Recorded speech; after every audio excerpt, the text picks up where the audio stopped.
The Beauty and the Beast.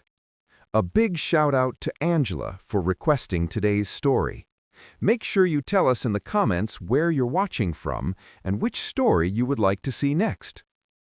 Once upon a time, there was a wealthy merchant who lived in a comfortable house with his 6 children, 3 sons and 3 daughters.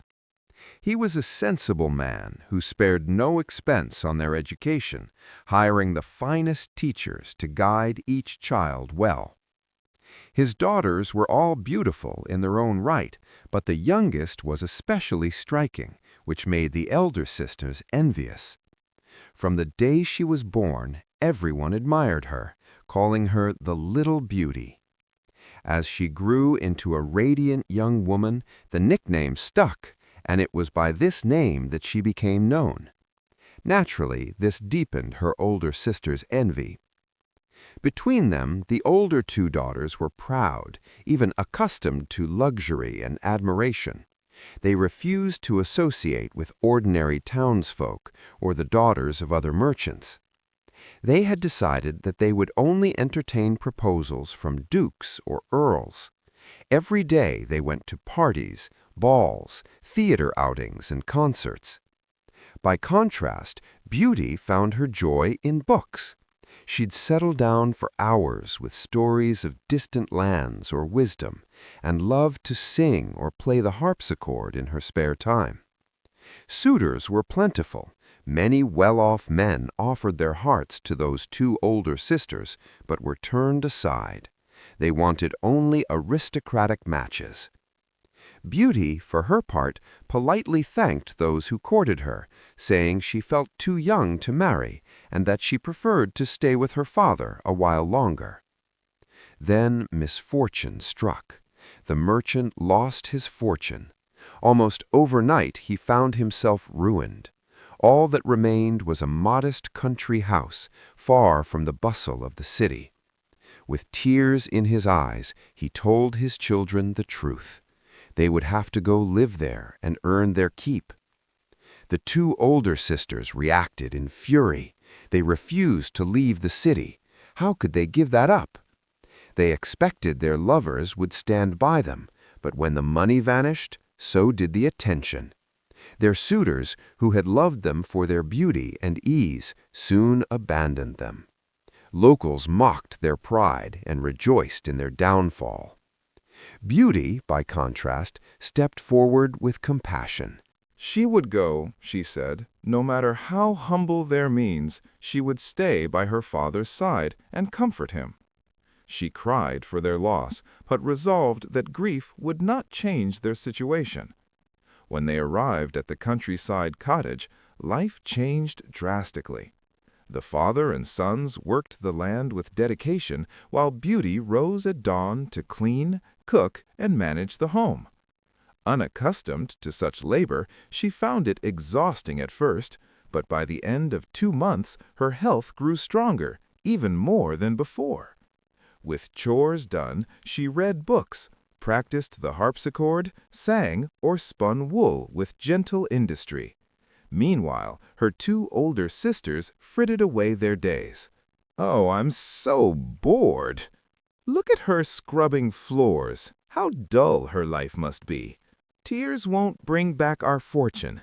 I must learn to be happy without it." Their father, however, valued Beauty more than ever. He saw that she not only possessed beauty, but kindness, humility, and extraordinary resilience. A year passed in this quiet life until one day the merchant received exciting news. A ship carrying his merchandise had finally landed safely. Hope returned. "I demand a crimson silk gown, and I shall have ribbons and fine trinkets." Beauty asked for something simple, a single rose. Since none grew in their little valley, she didn't long for luxuries. Her father smiled at her restraint and promised to bring it back. But when he reached the city, he was mired in legal wranglings over his goods. Nothing went right. "I'm afraid this is final. There's nothing more I can do." He returned poorer than ever. Saddened but undeterred, he resumed the journey home. A storm descended, rain turned to snow, the wind lashed, and twice it threw him from his horse. Darkness fell, and his mind turned to wolves howling nearby and the shadow of freezing hunger. Then, through a line of trees, he saw a light beckoning. He urged his horse forward and discovered a grand palace lit from top to bottom, yet silent. No servant came to greet him. The stable was open and its provisions plentiful. Exhausted, he fell into deep sleep. When he woke late the next morning, he discovered fresh clothes laid out for him. Through the window, he saw the garden full of flowers. Full of gratitude to his invisible benefactor, he sipped chocolate and thanked Madame Fairy in whispered words. But just before he left, he remembered Beauty's wish. He stepped into the garden and plucked a single rose. "Ungrateful man! I gave you shelter, and you steal my rose? You shall die!" "Please, sir, it was for my daughter who asked for nothing else." "I cannot let you go unless you go and bring back one of your daughters. She must come willingly and offer her life in your place. If not, you must return yourself to face me within 3 months. You may fill a chest with whatever you wish here and go with it." Given the choice between being eaten or offering a daughter, the merchant found some small comfort in being allowed to say goodbye first. When he arrived, he told his family everything, especially Beauty, handing her the rose. "Now shall be the death of him. Then I shall go in his place." Her brothers insisted on going to kill the beast, but he would hear none of it. He forgave Beauty's bravery and allowed her to proceed. He kept the fortune in the chest a secret so the family would not demand to return to town. In the morning, they left. The kindly beast welcomed them. "Have you come of your own free will?" "Yes." The beast allowed her father to go home at dawn, but cautioned him never to return, and only with gratitude he agreed. Beauty, alone in the castle, wept. It was strange and frightening. She resolved to make the most of it. She began exploring the palace and found a door inscribed with her name. Inside was everything she could love: a grand bedroom, a library, a harpsichord, and a collection of books. On an open page, written in golden letters, were these lines: "Welcome, Beauty, banish fear. You are queen and mistress here. Speak your wishes, speak your will. Swift obedience meets them still." She whispered that all she wished was to know about her father, and at that moment a magical mirror showed her home. Her father had returned home safely. The palace provided a rich dinner and enchanting silent concerts every evening. At supper, the beast came to join her. "Do you find me repulsive?" "Yes," he confessed. He was ugly and lacking wit. "Your heart is what truly matters, not how you appear." She found the beast kind and observant and appreciated him for it. Every evening the beast came, always at 9. His devotion warmed her. Yet every night he asked if she'd marry him, and every night she refused, kindly saying she valued him as a friend. Gradually she realized she depended on his companionship, even loved it. "I wish to see my father." "You may, but promise to return in a week."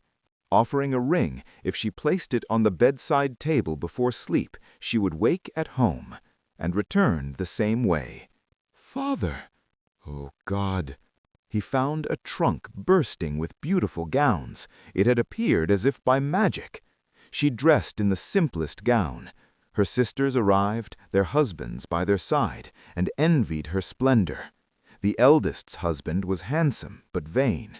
The second's husband made cynical jokes with cruelty. Beauty's sisters cried at her happiness and plotted to keep her longer.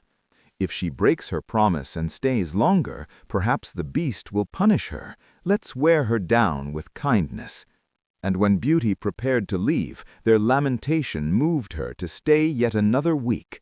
Still, Beauty's heart was burdened. She loved the Beast dearly and hated that he might suffer in her absence. On the 10th night, she dreamed of him dying, crippled by sorrow. She awoke shattered. "Why have I been so cruel? I cannot live without him." She placed the ring back on the table, went to sleep, and awoke in the Beast's palace, overwhelmed with relief.